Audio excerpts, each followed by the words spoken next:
so I saw The Black Phone, and it was not as bad as I thought it would be. The trailer made it seem like it's something that would really annoy me, and it did, just not as much as I thought. The film has an absolutely horrendous first 15 minutes, a thoroughly hilarious last 5 minutes, and everything in between is pretty good. A gigantic contributor to the horrendous and hilarious aspects of this film would be the terrible dialogue. Most of the actors in this film are child actors, and this is one of very many films where the writer can't seem to write dialogue for child characters. I've seen Texas Chainsaw Massacre Friday night. You seen it? That movie's rated R. My dad would never take me to see that. My uncle takes me to the drive-in. We see everything. But man, that movie, it's the best. There's some scenes where it's very clearly just the writer talking, and the child actors just aren't competent enough to pull off the material that they're given. Even dialogue given to the adult actors seems very transparent and forced. The way that they handle exposition in this film makes it seem like the script is talking rather than the characters. The father character will say things like, "Listen, you are my daughter, and you are having dreams, and they are not real, and your mother, who's not here anymore, also had those dreams, and she's crazy, and they're not real, and they're not premonitions. That's the plot that's happening right now." There's characters shown throughout the beginning of the film, and the script makes it pretty clear which ones are going to be relevant again later, because the script has these characters just constantly saying and repeating their names. Nobody talks like that, and it is distractingly unsubtle. Here's an actual conversation from the film. What the hell? That was Moose. I don't care. Moose is a giant asshole. I know. But last year when he made your nose bleed, he had it coming. No one has that coming. Vinny, he beat I you know, up. Gwen. I was there, remember? I just don't want to talk about it. Well, he was stupid to pick a fight with Rob and Ariana. He's the toughest kid in school since the grabber got Pinball Vance Hopper.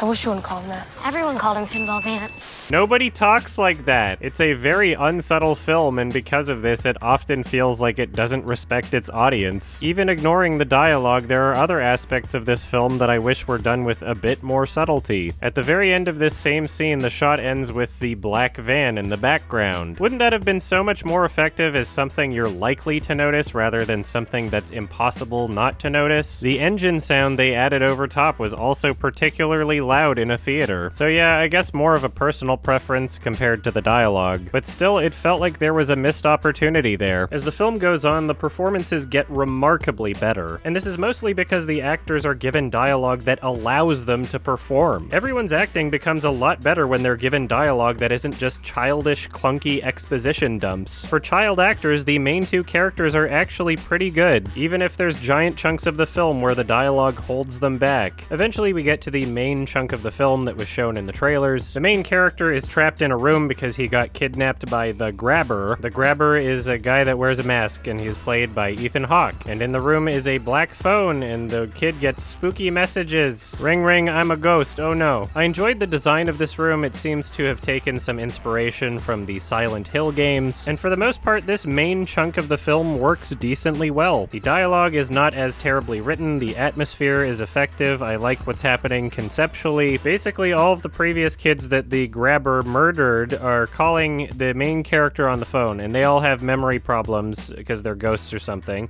but they give him little hints on how to escape, maybe. So it's a fun little mystery escape room kind of thing. It's compelling enough to keep me interested, and there weren't as many egregiously annoying parts. The music in this film also was not terrible, and there was even a licensed Pink Floyd song that really helped with the energy near the end of the film. So yeah, that's all the non-spoiler stuff I have to say, so let's get to spoiler talk. Another unsubtle aspect of this film is them showing the dead ghost kids. When he first picks up the phone and it's just a voice, it's so creepy, I loved it, but then they just started showing the kids. There was no more mystery, no imagination, it just wasn't scary anymore. Less is often more, especially for horror films. The dialogue and acting and audio filters of the dead kids on the phone, it all worked together pretty well. The visual just really felt like overkill. Speaking of which, this film decided there would be no opening death. And don't get me wrong, I love it when films break away from formulas, but there's an important reason why these exist in horror movies. By showing a character's death before the main character is confronted by the villain, you are setting expectations for the audience as to what the villain is capable of. You are also setting expectations for what the film is willing to show. So when you don't show anything, then what am I supposed to expect? correct. Oh, what a coincidence that this is the one time that a Blumhouse movie didn't have an opening death and all of the characters just happen to be children. It's just a coincidence, yeah. Is this horror movie for children? This film is rated R, but showing child deaths would just be too upsetting for people, I guess. No opening death for this movie in particular. Even though we're telling you these characters have died, we apparently do not want you to believe that we would show something like that in a film, and also you're supposed to believe the main character's in danger. Okay, this film showed so much unnecessarily and then forgot to show the basics. And it's not like you're forced to be unsubtle if you do show something. A good example of this is about halfway through the film when they finally start giving us ideas of what the main character is facing. The main character notices the door is left open and one of the kids on the phone calls him and is like, no, it's a trap. He's waiting up there and he will beat you so many times with the belt that you'll be begging him to stop and you'll be screaming and crying and he'll just keep beating you. This is a great example of letting viewers use their imagination. You are providing a thorough description of what the villain is capable of. It paints images in the viewer's minds. And yeah, I wish that they kept the kid as just a voice over the phone, because it would be a lot less lame and cheesy, but at least they managed to give us some idea of the potential threats facing the main character, which, if I remember correctly, we did not have any of up until this point. They spent a good amount of time talking about the little girl's psychic powers, and then nothing came of it. You could remove her character from the entire movie and nothing would be different. She led the police to the wrong house and the kid got out anyway. And when the script does all of its reveals, they are very dumb. So the grabber had two properties across the street from each other, one for trapping the alive kids and one for burying the dead kids. And the one where he's keeping and beating and torturing the alive kids is the house his brother lives in upstairs, but is completely oblivious to all of this. Earlier in the film, he says that he soundproofed the basement so that he would never find out. But doesn't that directly contradict how he leaves the door open as a trap and then waits for the kids at the top of the stairs with a belt to beat them while they scream a bunch? You'd think his brother would hear that since that's not in the basement. The ghost said he did that to all of the kids, so apparently soundproofing the basement didn't really mean anything. It shows him waiting there all night on several nights. And as is shown in the film, this is when his brother is home. The one time the main character gets past the lock, the dog on the other side of the door goes crazy, and when the grabber brings him back, we hear his brother.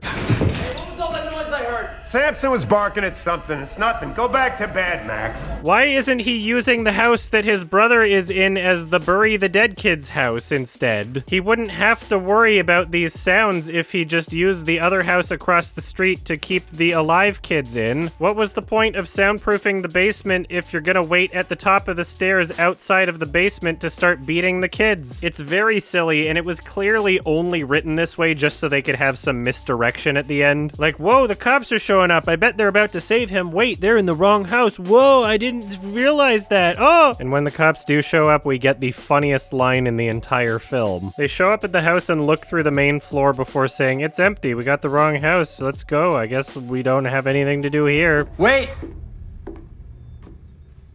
We've got a basement. Like they were actually gonna leave without even knowing that there was another floor to the house. Was this film set in Uvalde, Texas? What a great line. By the end of the film, the main character is able to kill the villain, and it was pretty satisfying watching him suffer. Although it's kind of funny that this kid was able to destroy like everything in the room without him noticing. Over the course of the film, he takes the grate off the window and like digs holes and shit, and Ethan Hawke never notices. It's crazy. Which is really weird because earlier in the film when the kid shows up there, Ethan Hawke is just waiting by his bedside watching him, but then that never happens again. He just stays out of the room and the kid's able to do all this escape room stuff. Anyway, this movie was fine for what it was. There are elements that I appreciated even if there was a lot of nonsense. When I finished watching it, I thought it's pretty great for someone's first film, and then I realized that this wasn't someone's first film, and this was directed by Scott Derrickson, who has made 6 other movies. So yeah, I understand why people like this. It is not incompetent throughout. It's good for a horror movie, I guess. It didn't leave a terrible taste in my mouth, but yeah, I have no reason to see this one again. It was fine. I'm done talking about it now. And I'm giving this one a 5 out of 10. Thank you.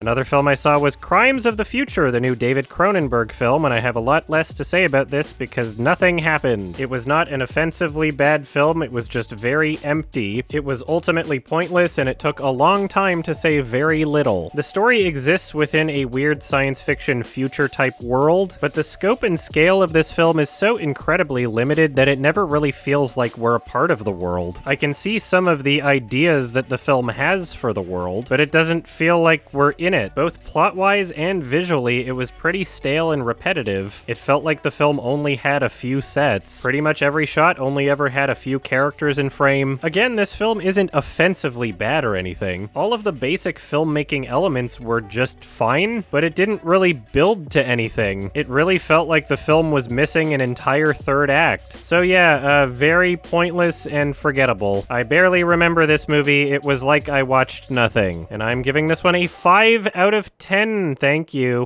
Oh, go in the same spot! What are you doing? This is my side! Get the fuck away from me! I'm gonna go over here. Don't follow me! We're trying to be on a team! We're trying to be on a team! Go to different places! Oh my god! Go to different places! Here come Daddy!